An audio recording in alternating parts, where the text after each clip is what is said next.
Assalamualaikum warahmatullahi wabarakatuh. Pertama-tama mari kita panjatkan syukur atas kehadirat Ilahi Robbi yang mana telah memberikan kita banyak kesempatan dan kenikmatan hingga pada detik ini. Solawat serta salam tak lupa tercurah limpahkan kepada junjungan kita Habibana wa Nabiyana wa Maulana Muhammad Sallallahu Alaihi Wasallam. Sebelumnya izin memperkenalkan diri, nama saya Zahiro Biselmi Kafah dari program studi farmasi dengan NIM D1A220218 kelas reguler pagi 1B. Dalam video kali ini saya akan menjelaskan materi zakat dan pajak. Baik, yang pertama zakat. Nah, jadi teman-teman, zakat itu besarannya dan rentang waktunya ditentukan, gak sembarangan. Besaran pokoknya sekitar 2,5% yang dikeluarkan ketika setiap bulan Ramadan atau 1 tahun sekali. Yang penerimanya pun memiliki kriteria-kriteria khususnya. Zakat termasuk ke dalam rukun Islam yang ketiga. Kriteria atau syarat untuk berzakat misalnya harta yang cukup atau tidak kekurangan. Jadi ketika harta kita mencukupi secara finansial, maka kita jatuh wajib berzakat. Selanjutnya, hukum zakat. Di dalam Al-Quran dijelaskan bahwa zakat adalah hal yang wajib bagi umat Islam yang mampu secara finansial. Menunaikan zakat dilakukan demi keselamatan dunia dan akhirat.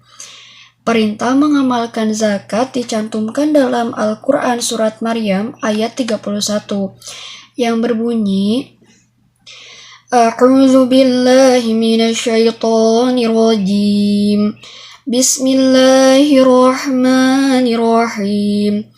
Waj'alni mubarakan aynama kuntu wa awsani bis-salati waz-zakati ma dumtu hayya. Artinya, dan dia menjadikan aku seorang yang diberkahi di mana saja aku berada, dan dia memerintahkan kepadaku melaksanakan sholat dan menunaikan zakat selama aku hidup. Jenis-jenis zakat. Zakat dibagi ke dalam 2 kategori. Yang pertama, zakat fitrah, dan yang kedua, zakat mal. Apa sih itu zakat fitrah? Zakat fitrah adalah zakat yang wajib ditunaikan 1 kali dalam setahun. Waktu membayar zakat fitrah pada umumnya dilakukan pada bulan Ramadan. Biasanya menunaikan zakat fitrah dilakukan menjelang hari raya Idul Fitri. Sekitar 3 hari menjelang sekitar 3 menjelang Lebaran. Zakat fitrah memiliki arti yaitu mensucikan harta. Hal ini karena di setiap harta seseorang adalah sebagiannya milik orang lain, terlebih lagi orang yang membutuhkan. Selain itu, harta yang ada pada manusia bukanlah milik mereka. Namun itu semua adalah titipan Allah Subhanahu wa Ta'ala. Besar zakat yang harus dikeluarkan untuk zakat fitrah adalah 2,5 kg beras, kurma, sagu, atau gandum. Besarnya zakat disesuaikan dengan konsumsi per orang dalam sehari waktu yang berlaku, karena hal ini bisa berubah akibat inflasi di negara tersebut. Ketentuan ini berdasarkan pada hadis yang sahih di atas. Jadi teman-teman, untuk berzakat itu dikategorikan makanan pokok atau makanan sehari-hari yang berat yang biasanya dikonsumsi. Misalnya kalau di Indonesia kan nasi, kalau di luar negeri sagu, gandum, atau misalkan di Arab seperti kurma. Nah, kebutuhan pokok yang besarannya sekitar 2,5 kg beras. Selanjutnya zakat mal. Zakat mal adalah zakat harta. Sesuai dengan artinya, mal yaitu harta. Suatu yang dapat disebut dengan harta apabila memenuhi syarat-syarat tertentu seperti dapat dimiliki, disimpan atau dikuasai, dapat diambil manfaatnya sesuai dengan harta tersebut. Contoh dari harta misalnya rumah, mobil, tanah, hewan ternak, emas, dan perak. Jadi zakat mal ini yang jelas kepemilikannya, yang dibuktikan dengan surat kepemilikan, misalnya surat tanah, STNK mobil. Jadi tidak boleh milik orang lain. Berikut adalah syarat kekayaan yang wajib dizakatkan. 1. Harta tersebut merupakan harta yang sepenuhnya adalah miliknya, dan tentunya juga harus memiliki nilai manfaat yang utuh. Harta itu tidak bisa dizakatkan apabila didapati dengan yang cara tidak Islam. Jadi harta yang dizakatkan itu harus harta yang halal, yang didapatkannya dengan cara yang benar, dan barangnya atau produknya ataupun sesuatu yang dizakatkan itu misalkan berbentuk uang secara utuh.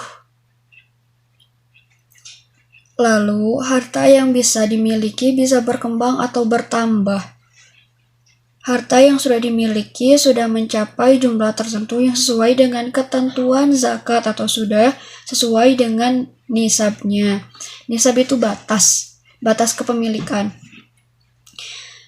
Harta yang bisa dimiliki bisa berkembang atau bertambah. Misalnya, emas.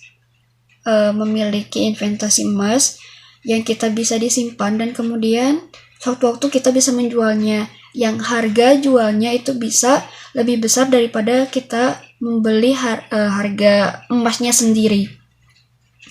Yang terakhir, harta tersebut merupakan kelebihan setelah memenuhi kebutuhan pokok. Menghitung zakat mal harus disesuaikan dengan harga emas yang berlaku pada saat itu, karena harga emas selalu berubah-ubah setiap tahunnya. Syarat zakat. Yang pertama Islam, baligh, merdeka, tidak punya hutang, harta milik sendiri, memiliki harta yang cukup. Nah, ketika kita sudah memenuhi kriteria atau kategori di atas, maka hukumnya kita wajib berzakat. Selanjutnya rukun-rukun zakat. Yang pertama niat. Ketika menunaikan zakat, hendaknya membaca niat untuk berzakat. Hal ini untuk mengingatkan kita bahwa kita berzakat semata-mata hanya untuk Allah Subhanahu wa Ta'ala. Yang kedua, harta yang dizakatkan. Berikut harta yang wajib dizakatkan. Pertama, emas dan perak. Kedua, binatang ternak. Hewan-hewan besar seperti sapi, kambing, kerbau, dan unta. Ketiga, hasil pertanian yang memiliki nilai ekonomis. Keempat, harta perniagaan semua yang digunakan dalam jual beli. Kelima, kekayaan laut atau hasil pertambangan. Keenam, rikaz atau harta yang sudah dipendam. Untuk membayar zakat fitrah ini dapat dilakukan dengan membayar beras. Jika dalam perhitungan liter, maka beras yang harus dikeluarkan atau dibayarkan untuk zakat 3,5 liter. Sedangkan bila beras yang dizakatkan menggunakan kilogram, maka beras yang dizakatkan 3,5 kilogram. Bisa juga dibayarkan menggunakan uang. Tinggal dikonversikan atau dikalikan sejumlah beras yang biasanya kita makan. Misalkan kita biasanya mengonsumsi beras yang sekitar harganya 1 kilo itu 12.000. Nah, tinggal dikalikan gitu. Untuk membayar zakat mal ini dilakukan apabila pendapatan atau penghasilan sudah mencapai nisab. Nisab zakat adalah batas kekayaan. Adapun nisab zakat seperti perak sebesar 200 dirham atau sekitar 595 gram. Emas sebesar 20 dinar atau sebesar 85 gram. Perdagangan sebesar 20 dinar atau setara dengan 85 gram beras. Pertanian atau seperti 653 kg beras dan lain-lain. Jadi, ketika harta kita sudah mencapai nisab yang sudah ditentukan perhitungannya, maka kita wajib membayarkan zakatnya untuk membersihkan harta kita agar bersih. Yang kedua, pajak. Pajak didefinisikan sebagai kewajiban untuk membayar tunai yang ditentukan oleh pemerintah atau pejabat berwenang yang bersifat mengikat tanpa adanya imbalan. Dari definisi tersebut, terlihat bahwa pajak merupakan suatu keharusan bagi setiap warga negara yang tidak bisa ditawar. Namun, bukan berarti pajak dapat disalahgunakan sebagai bentuk pemerasan penyelenggaraan negara kepada rakyatnya. Dalam istilah Arab, pajak dikenal dengan nama al-maks atau bisa juga disebut dengan ad-daribah, yang artinya pungutan yang ditarik dari rakyat oleh para penarik pajak. Atau sesuatu ketika bisa disebut al-kharaj, akan tetapi al-kharaj biasa digunakan untuk pungutan-pungutan yang berkaitan dengan tanah secara khusus. Macam-macam pajak ada 7. Yang pertama, pajak bumi bangunan atau PBB. Yang kedua, pajak penghasilan. Yang ketiga, pajak pertambangan atau PPH. Yang keempat, pajak barang dan jasa. Yang kelima, pajak penjualan barang hewan atau PPNBM. Yang keenam, pajak perseroan. Yang terakhir, pajak transit. Nah, apa sih manfaat pajak? 1. Manfaat pajak untuk negara. Pajak digunakan untuk pengeluaran produktif serta pengeluaran yang akan memberikan keuntungan dalam segi ekonomi bagi masyarakat. Pajak digunakan untuk pengeluaran yang bersifat tidak produktif, seperti digunakan untuk pembangunan anak yatim dan pertahanan negara. 2. Manfaat pajak untuk masyarakat. 1. Pajak digunakan untuk membangunkan infrastruktur seperti rumah sakit, sekolah, dan fasilitas umum lainnya. Pajak digunakan untuk menyediakan pelayanan transportasi umum. Pajak digunakan untuk pelaksanaan hal-hal demokrasi. Nah, berdasarkan sifatnya, jenis pajak terbagi menjadi 2. Yang pertama, pajak langsung. Pajak langsung ini adalah pajak yang dikenakan pada wajib pajak secara berkala, baik perorangan maupun badan usaha. Contohnya, pajak penghasilan, pajak bumi, dan bangunan. 2. Pajak tidak langsung adalah pajak yang diberikan oleh wajib pajak bila melakukan peristiwa atau perbuatan tertentu. Contohnya, pajak penjualan atas bawang merah. Nah, ini sekilas fakta unik tentang zakat ya teman-teman. Ada Merkuri, Venus, Mars. Nah, seperti itu.